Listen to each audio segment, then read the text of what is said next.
What's up YouTube? It's Mr. Stevie J893 and I'm back with another video. And in this video I'm going to be doing a comparison of Android products versus Apple products. Now this is not one of those videos to start a Mac versus Android war. I'm not doing that. It's just comparing Apple and Mac products and how I felt about them and what I think was best for me. And you can, look at it, judge for yourself and make your own decisions.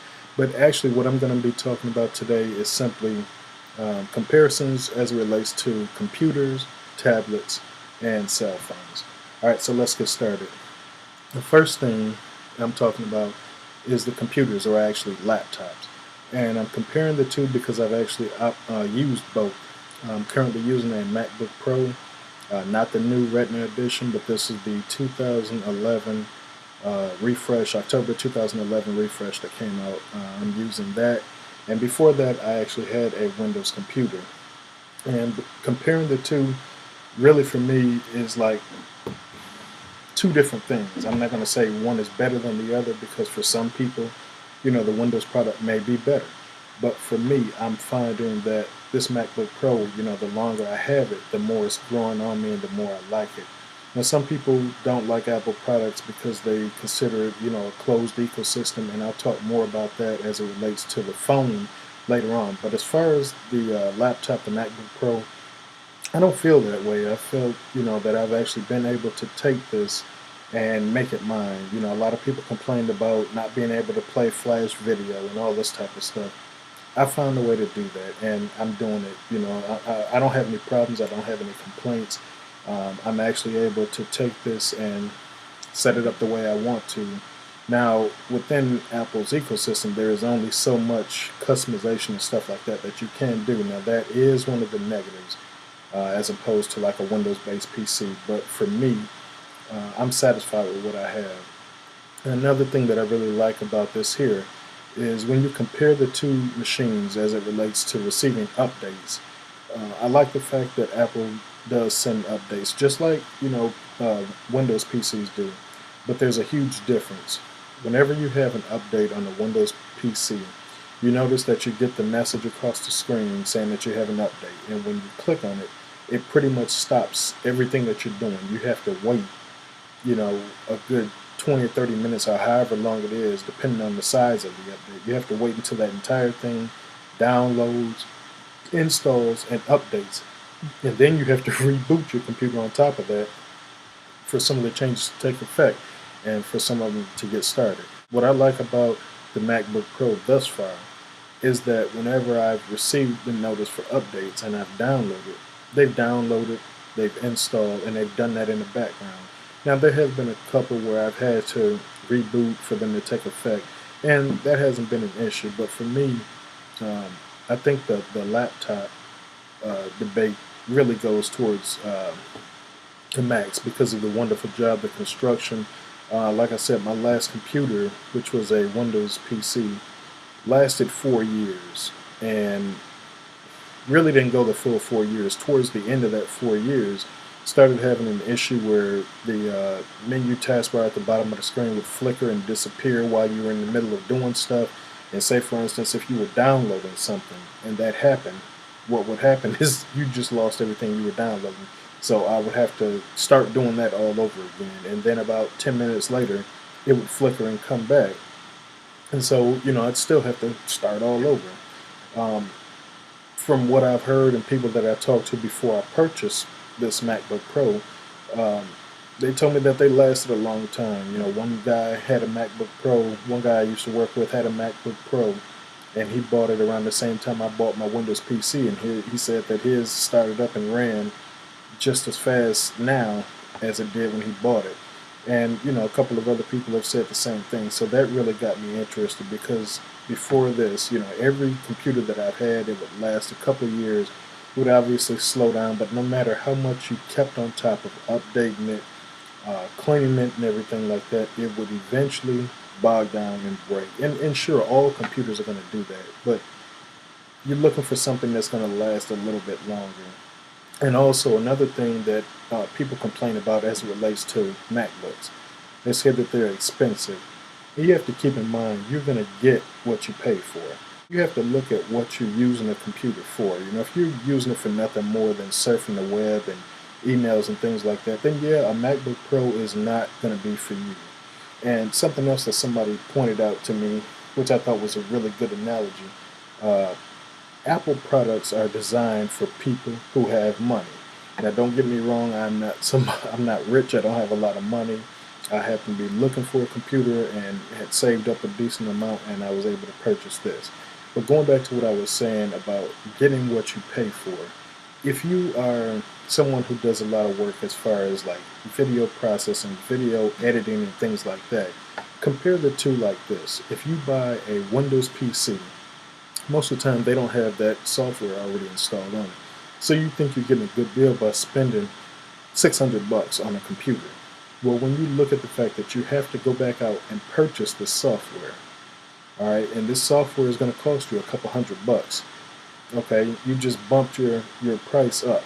And then when you look at the fact that most Windows PCs don't come with Microsoft Office on it, you have to go and buy that suite.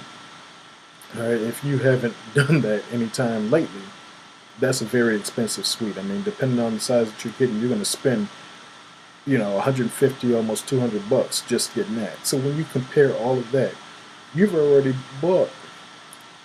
spent more than a regular MacBook Pro costs.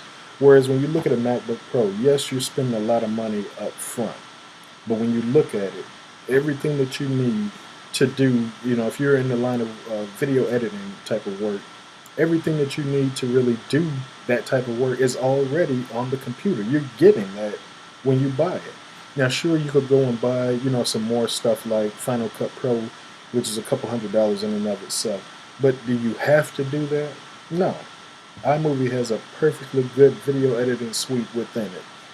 Matter of fact, every video that I've posted on YouTube, I've used iMovie to edit it. And I think, while I'm not a professional, but I think iMovie in and of itself is great as far as editing videos, and doing things like that. So when you look at the amount of money that you spend up front on a MacBook Pro, I think it's worth it because of what you're getting. Also, I've mentioned for Windows PCs buying Microsoft Office Suite. When you compare that with the equivalent on Apple's products, the price comparison, it doesn't even match up. And I bought Keynote and Pages. I bought both of them, and I think I spent $20 a piece on them. So I got them both for $40. You compare $40 versus $150, $170 for Microsoft Office Suite, and it's really no comparison. Plus, when you look at the fact that the MacBook Pro already comes with a text editor, and a lot of people would want to look at that and compare that to like the Notepad on the Windows PC.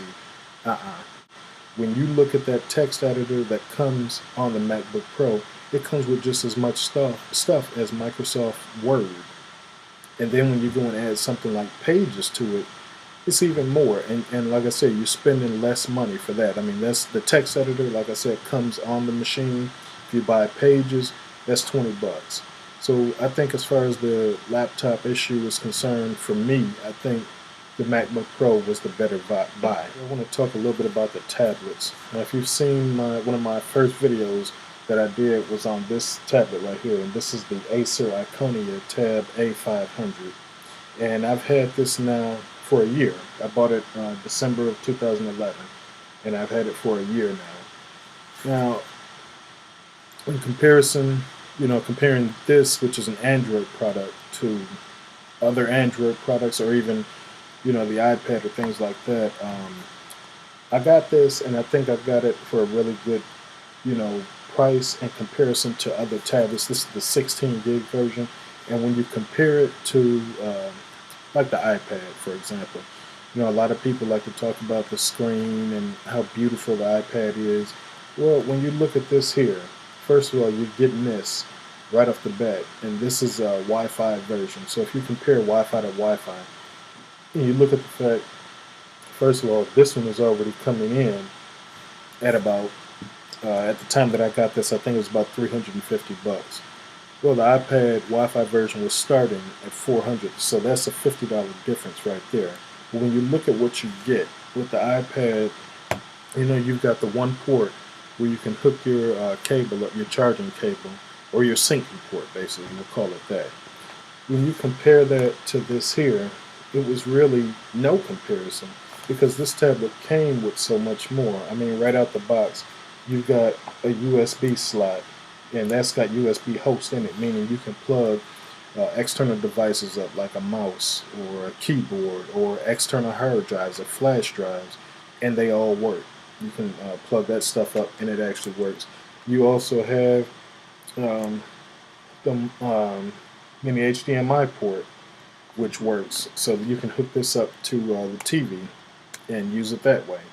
You also have at the bottom your syncing port if you happen to get a dock. I never got the dock for it. Um, Actually, I misspoke over here. You've got a full-size USB port and then a micro USB port right next to it. Over here is where your mini HDMI port is right here. So you can hook this up to your TV. Um, so all of these features, you don't find them on things like an iPad. And actually, they were putting so much emphasis on ASUS tablets earlier this year. Even ASUS tablets didn't have all the functionality of this one. Now, and while all of that was great and actually worked for this device, the thing that really is making me reconsider it now and actually consider possibly an iPad or something like that, the thing that's making me consider that is the fact that, this tablet came out in 2011, and the furthest that it's being updated is Ice Cream Sandwich. For the longest, for months now, I've been checking a particular Android tablet forum that's been tracking whether or not this tablet is going to receive Jelly Bean. And just recently, towards the end of November, I found out that it's not. So that's the thing that's really kind of bummed me out about that. And that's the difference between something like this and, say, for instance, a Google product or an Apple product. We know with Apple, they push iOS to their devices, not just the most current one, but they actually push it to a couple of devices behind it. Say, for instance, if you look at iOS 6, we already know that the iPhone 5 shipped with it, but the iPhone 4S and the iPhone 4 also got it as well. And when you look at the tablets, it wasn't just the latest iteration of the iPad that we received it, but if you look at it, the iPad Mini, the iPad 4, the iPad 3, they all have, iOS 6 on it. Same thing with a Google device. If you look at like their Nexus tablets, the most current one that's out now will come with Jelly Bean. And then if there are any other products, they can get it as well. So that's the bad thing about having a tablet like this. You get all these great features and everything, but as far as updating it, uh, you know, it's like some phones. They only go so far, and then you have to reconsider whether you want to root it or buy something different. As for me, I've never rooted a device. I've seen a couple videos online that potentially show you how to do it, but I haven't mustered up enough courage to actually do it yet. So I'm at that point with do I consider keeping this and rooting it, or do I actually look at doing something different with it? I think this particular tablet was extremely underrated. When it came out, looked at a lot of tech reviewers, and some, cited some of the positive things on it, but others just downed it simply because it's Acer, and it wasn't Apple or anything like that. But when you look at it, this had a lot more features that come with it. The only thing is, like I said, now we're at the end of life stage for it because it's not receiving any more updates. All right, so that concludes that portion on the tablets. When you think of it, I don't know. Like I said, I don't know whether or not I want to purchase another tablet or look into rooting this one and get it up to date and keep it here, which is the phones. Now, if you've seen any of my other videos, you already know that I just purchased a Galaxy S3, and I think that this is probably the best phone I have ever owned, period. And I haven't owned, a lot of the top of the line type of video or phones or anything like that, but this is absolutely awesome. And I came to the conclusion to buy that particular phone after spending This phone came out in May of this year, and I already knew that my time was coming up for me to renew my contract with AT&T. Uh, so from the summer up until around last month, November, I made lots of trips back and forth to the AT&T store comparing this phone to other phones like the iPhone 5 and the Galaxy Note and all these other phones that were out there. And in the end, it came down to a choice between the S3 and the iPhone 5. And the reason I chose the S3 is simply put because we'll go back to something that I briefly hit on earlier, and that's the ecosystem. Um, when I looked at the iPhone 5, I looked at it and, iOS is iOS. We already know that it's just kind of stale, it's long in the tooth, it's old, whatever else you want to call it. But that really does begin to come into play. When you look at that, you're looking at the same old screens. There's nothing really changing. Yeah, we've got iOS 6 on board, but appearance wise and customization wise, I want the phone to really be an extension of me. I don't want it to feel like, you know, it's a phone that I have that I bought. It's an Apple product with some of my, you know, characteristics on it. I didn't want that. I wanted the phone to be mine.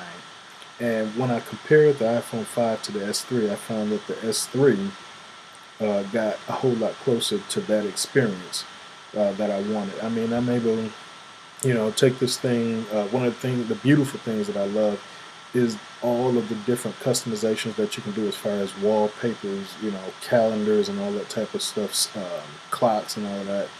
And I just didn't find that on the Apple product, and I don't feel like, in order to get there, I don't feel like I should have to jailbreak or root a product. I feel like, if there's certain things that I want about the device to reflect me, I should be able to do that right out the box. And with the iPhone 5, I didn't see that. Matter of fact, when I was purchasing my iPhone 5, my S3, a guy came in the store with an iPhone 5 and traded it in for an S3 right there, which was, to me, it spoke volumes.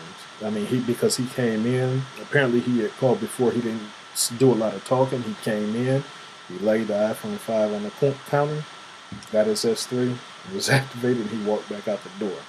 And so I don't know if that had, anything to do with it, the customization, but that's something that really stood out for me.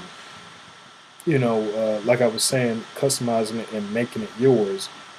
One of the things that I found on here was a app, Zedge. I'm sure everybody here has heard of it. Download that, and it just has some of the most awesome wallpapers. I mean, whatever you were thinking about, whatever you're feeling, you can download those types of images and put them on your phone.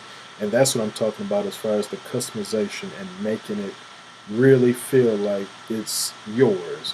Now, another thing that went into this decision was the ability to sort of future proof. Now, what I mean by that is, we already know technology is always changing. But I didn't want to have a phone that, you know, 6 months down the line, I'm feeling like, everything else, the world is passing me by and I'm left behind and I've got a piece of junk phone. Uh, I kind of learned that lesson the hard way with the last phone that I had. And if you've watched any of my videos, you already know I'm talking about the HTC Inspire 4G. At the time that I purchased that, my choice was either that or the Samsung Captivate. Now, why I passed on the Captivate, I don't know. I guess I was caught up in the, everybody talks about how HTC makes a premium fit and finish on their phones, and true enough, they do. And, the Inspire was no different. It had a premium feel to it. You held it in your hand, it felt like a premium device. However, uh, they didn't, I mean, it came with Froyo, and as far as it got updated, it was gingerbread, and it just lagged behind. I mean, I felt, actually, I had it less than 6 months, and I felt like the world was passing me by, and I couldn't wait until it was time to update to something different. I mean, it just, you get a phone a couple months after it's released, and before it's out a year, they've already told you we've reached the end of life, we're not updating it anymore. And so it's kind of like, what do? Especially if you're in a contract, you're stuck waiting. And so when I got this phone, I wanted to make sure that if I'm, going to be in this thing for 2 years, I don't want to be feeling like 6 months down the road I'm left behind. When you purchase this phone, you already know that it comes with ice cream sandwich. I've since already updated to Jelly Bean 4.1, and I'm waiting on the premium suite upgrade to 4.1.2. So I'm already enjoying that. I felt when I got it that ice cream sandwich was snappy enough. But um, if we're gonna get the premium suite upgrade, yeah, why not? I'm all for it. And like I said, that makes you feel even more like your device is keeping up with the times. And with everything that's on this phone now, you know, I don't feel like it. Depending on the different types of technology and things like that that come out, I don't feel like this is a device that's going to be kicked to the curb or left in the dust. All right, so I'm definitely interested to hear what you guys think about that, what your comments are. So let me know what you think, and I'll see you next time. Uh, Hope to hear from you soon. All right, thanks. Bye.